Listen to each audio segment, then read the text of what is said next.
هنعمل النهاردة نوع من أنواع البسكوتات سهلة وسريعة ولذيذة ومش هتحتاج أي مكونات معقدة خالص.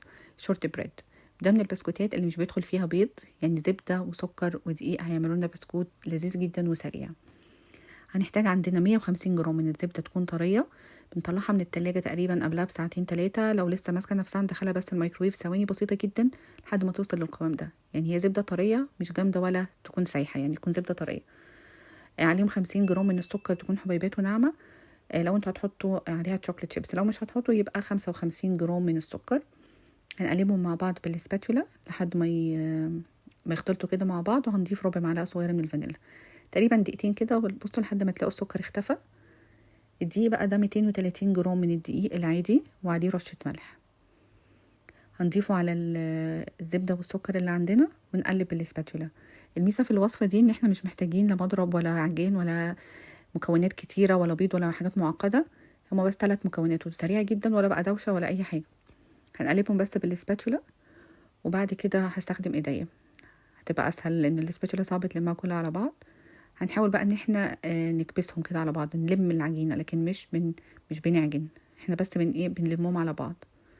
الاضافه بقى اللي انا ضفتها اللي هي الشوكليت شيبس، انا جبت شوكولاته وقطعتها انا مربعات صغيره، دول 40 جرام. لو حابين تحطوا اكتر او اقل، بس انا بالنسبه لي ده كده كان مظبوط. هي الوصفه الاساسيه من غير الشوكليت شيبس فبراحتكم، بس هي طعمها كان حلو قوي بيها، طعم الكوكيز شويه. وهنقلبهم عليهم. الشوكليت شيبس مشكلتها ان هي هتبقى كبيره شويه، هتبقى صعبه في الفرد. فانتوا بتقطعوا مربعات صغيره احسن.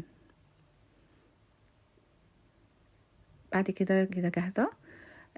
لو الجو حر عندكم هتحتاجوا تدخلوها التلاجة 10 دقايق، هتلفوها وتدخلوها التلاجة، لكن الجو انا استخدمتها على طول.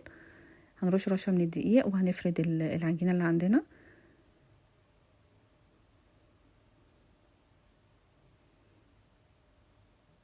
ممكن بقى تقطعوها بأي حاجة عندكم، ممكن بالسكينة تعملوها صوابع، بس كأنه بسكوت عادي صوابع، أو بكوباية بأي حاجة، والحجم اللي يناسبكم.